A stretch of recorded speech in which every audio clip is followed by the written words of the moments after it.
But now I don't see those cobbles and curbs. I don't hear the blues anymore.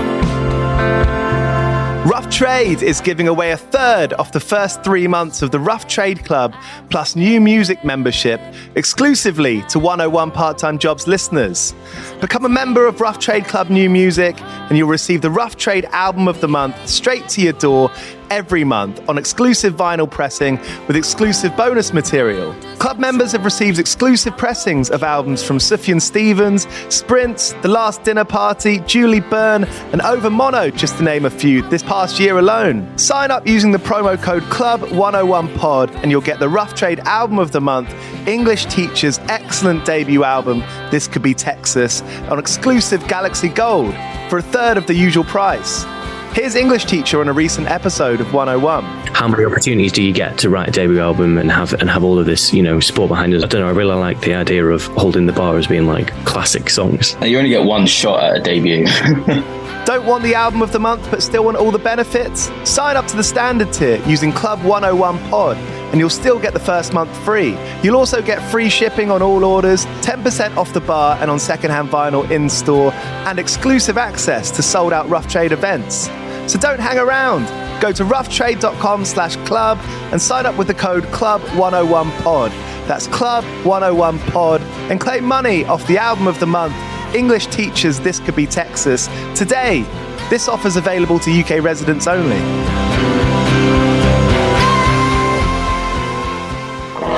Do you play in bands? I did for the longest time. And I wish that I knew that DistroKid was a thing. I don't even think it existed back then. DistroKid makes music distribution fun and easy with unlimited uploads, and artists keep 100% of your royalties and earnings. 1 million plus artists rely on DistroKid to get their music on Spotify, Apple, YouTube, TikTok, Tidal, Instagram, and all the major streaming services. When you get DistroKid, you can see a DistroKid bank and withdraw your earnings. You get notified when you've earned royalties and you can withdraw via the app.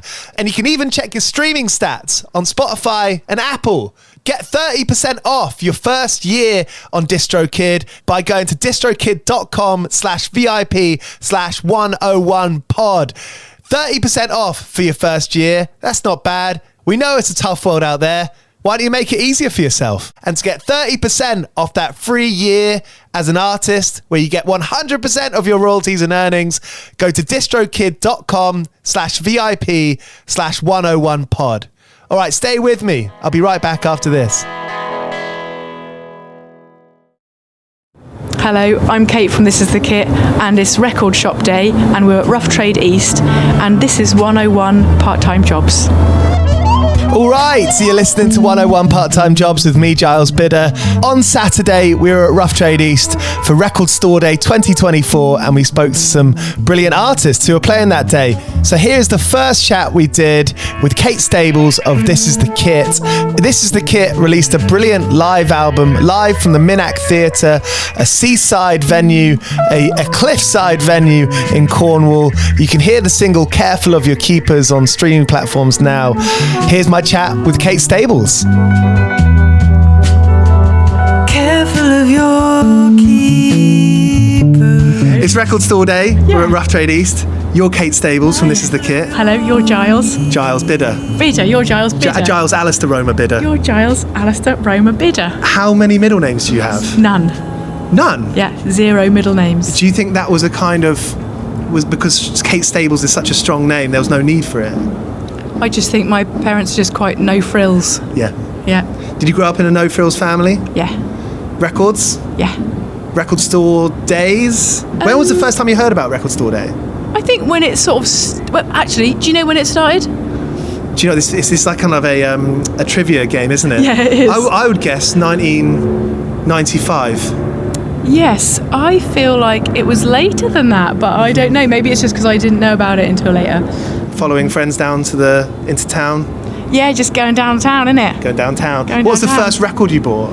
The first, do you mean LP or First do you mean LP. album? It was probably something like Ronnie Size and Represent, because I was into records and drum and bass at that time, late 90s. Yeah. Were you partying? Were you going out? Yeah. It always seems like such a fun culture. I never quite... I think with like with music, you kind of to an extent, unless you're really brave, exposure is taste. So what your friends are listening to, the party that your families might be going to. Yeah. Did you have friends that introduced you to that kind of music?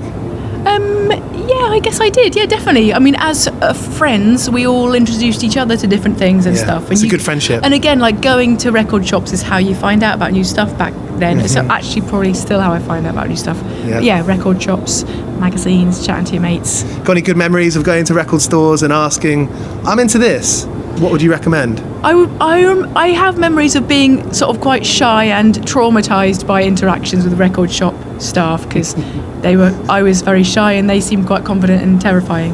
So mainly it was that. I remember getting a Blur album and feeling a bit like it wasn't what I was like I was slightly disappointed, which is silly because now when I listen to that particular album I think, oh, this is amazing. Anyway, got it, took it back and said, can I change it for a Supergrass album please? And the guy took it quite personally. He was like, what, why didn't you like it? He sort of wanted to sort of interrogate me about why I didn't think it was an amazing album, and I was just like, can I just change it please? That's always going to be part of the conversation. You're always going to have friends or people who work at record stores like, oh, you like that, do you? I like that. I embrace that. I was once scared of it. I say no shame. Yeah, these days I just think it's important to adopt a no shame policy. Yeah. Because you don't know what you're going to like next. Yeah, and everything's got merit. Everything's got merit. Yeah. This live record that's coming out. Oh yeah. Let's hope that's got a bit of merit. When did you record it? And where's the venue? I didn't recognise the venue name. Okay, so it was a gig we played last May at the Minack Theatre, and it's like this open air amphitheatre in the cliffs of Cornwall, and it's really an amazing place. It feels like you're sort of on the edge of a cliff. Yeah. How did you find out about it?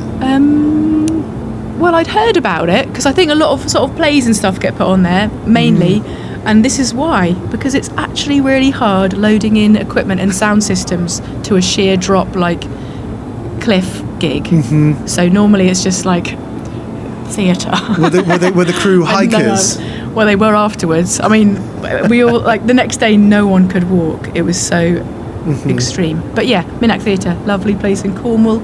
It was a gig organised by a great venue in Falmouth called the Cornish Bank. I don't know if you've heard of that place, but they're great guys, and they had this bonkers idea for us to play a gig at this place, and we did it, and it was so special, and I'm really glad we got to sort of document it, recorded it, filmed it, and now we can revisit it. And you're the perfect band to do something like that, because seeing you at the Barbican, seeing you at the Royal Albert Hall, it's like, okay, what's next? How can the place that you're in elevate the music? Yeah, it's quiet. I think I say you're the perfect band for it because you're quiet enough for the elements to be part of it. Yeah, that's true. I think even a loud band, the elements get in there. You know, look at Pink Floyd at Pompeii or whatever. I just think it's fun. Different venues are sort of what make it interesting and like change the gig so much for the people playing and for the people listening. Yeah. It's really cool. It's important. The space you're in is really fun. Do you find yourself speaking with the other band members about, okay, how do we make the next thing different and exciting? Where are we going to play next, guys? No. I'm pretty the opposite of proactive.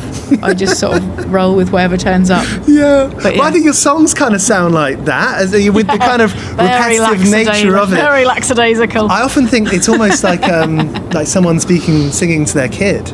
Right. Yeah, no, it's just me singing to myself. It's just the sound of the inside of my brain. That's all songs are, isn't it? Really? Are you in Buckinghamshire? Not at the moment. No, right now we're in London. No, I mean, I grew up in Winchester. What's that, Hampshire? We're Hampshire, yeah. What about you? Buckinghamshire, but I thought there was a Buckinghamshire thing with This Is the Kit. I Not sure why. don't think so. Yeah. Were there local venues? Were there particular local venues that you would go to, kind of meaningful places? Or? Yeah, the Railway Inn in Winchester, went there a lot. That's great, and that's still going. But like a lot of these sort of grassroots, small, independent venues, like it's always on the brink of a disaster. So, but it's a great place. What have you found? Becoming an adult and playing music, it's never a straightforward journey. No. When you think of the moments when you had to make difficult choices, or say yes, I'm going to do this in lieu of something else, what comes to mind? What kind of moment in your life was a kind of changing moment, whether it was music or work? What do you mean? Well, a music job or a different job? Well, if you had to choose music over work. Oh yeah, I don't know if I even chose it. Although, let's think, yeah, I was sort of doing other jobs at the same time as music since I left school. And then when I moved to France, that was when I stopped really doing other jobs. And I think at that point, actually, it's true that when you sort of make the dangerous decision of not having any other source of income, that's when the universe sort of engages and sort of things, you know, you just make it happen because you've got to. It's a sort of needs must scenario. Yeah. And so it's funny how it does that. Yeah, it and is. And yet I think most people are terrified of that happening. Yeah. But most cases when that happens, it's okay. It's very hard to talk about these things as sweeping statements. Yeah, it's really hard to generalise. But I mean, I was lucky. I sort of managed to scrape by, and then slowly it became a sort of sustainable source of income for me and my bandmates. Yeah. So that's the goal, really, isn't it? Big time. Yeah. Kate Stables, 101 part-time jobs. I bought, this is the kit, Keep Cup, Oh yes. and I lost God it bless you. the very next Yeah, day. people do lose keep cups, and I'm sorry to say this, but it's usually boys. I was on a bicycle, and I had it in my... Okay, extra points for being on a bike. Well done. And I that's actually good. went back after work and tried to find out the sort of 'cause lot, it fell out of your pocket? 6.5 miles through town. Oh, that well done. Yeah, I was keeping my eye that's out. me. I was generalising them because it's true that on tour, it's always the boys that lose their refillable bottle and their keep cups. They This just is it. can't look after their shit. Yes. I don't know if I'm allowed to say that on this. Of course you can say shit. Okay, You can say great, the worst things you can ever imagine. All right. Well, I just did. I just generalised about all boys. Oh boy. I mean, do you know, it is an interesting conversation because I'm trying to more and more, like most people, I feel like I'm late with this, trying to have things that I don't throw away. Yeah. And a keep cup's a perfect thing for it because you go to the coffee shop, you put it in there, and I'm explaining to you the benefits of a keep cup, and you sold me one. Yeah. Is that how it works? I mean, the thing is, we're a funny society that's obsessed with sort of having drinks all the time while we walk around in a rush. Do you know what I mean? So that's a bit weird. But It's a safety drink. It's a safety Diet It's a Coke. useful thing. Like you can use it for take. If you've got a dash off, you can pour your drink in it and dash off. If you've got a bit of food left over, you can just put it in your cup. You know, whatever. Are you a doggy bag kind of person? Yeah. Picnics and doggy bags. And I don't have any shame with that stuff. I'm more than happy to take the food home with me. But Oh, yeah, I think I some mean- people find it a bit difficult to ask. I get enraged at waste, so I'd rather be humiliated asking Mm-hmm. than be responsible for waste. I feel humiliated asking questions all the time. Me too. What's one specific job that you had that stands out in your lifetime? One specific job that I had to stand on in my lifetime. Well, I guess the first job one has is always a sort of one dear to our hearts. I was 15 and I got a job working in a local pub in Winchester, and I worked there until I was sort of in my early 20s. You liked it enough then? Yeah, it was The great. I really clientele liked was nice it. Yeah, enough. my sisters worked there. I worked there. It was a nice family affair. It was great. That's it. A good pub is a good host. Public house. It feels like the youth club for adults. Yes, yeah. And they had Go night every Wednesday. And then when I would clean the pub on a Thursday morning, I'd find Go pieces and it felt like treasure. If I was feeling responsible, like hand them, back give them in. back. Thank you very much, Kate Stables. Thank you, Giles.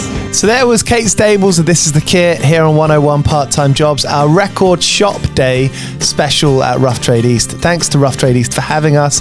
Thanks to Olivia Swash for production and Nick Steinkamp for videoing. You can find some clips and reels on our Instagram at 101 Part-Time Jobs Pod, and we're on TikTok there as well. All right, we'll be right back with a few more of these smaller episodes we did at the weekend. We've got Divorce, Juno Dream, Miles Kane, and Dog Unit coming up. So make sure you tune in.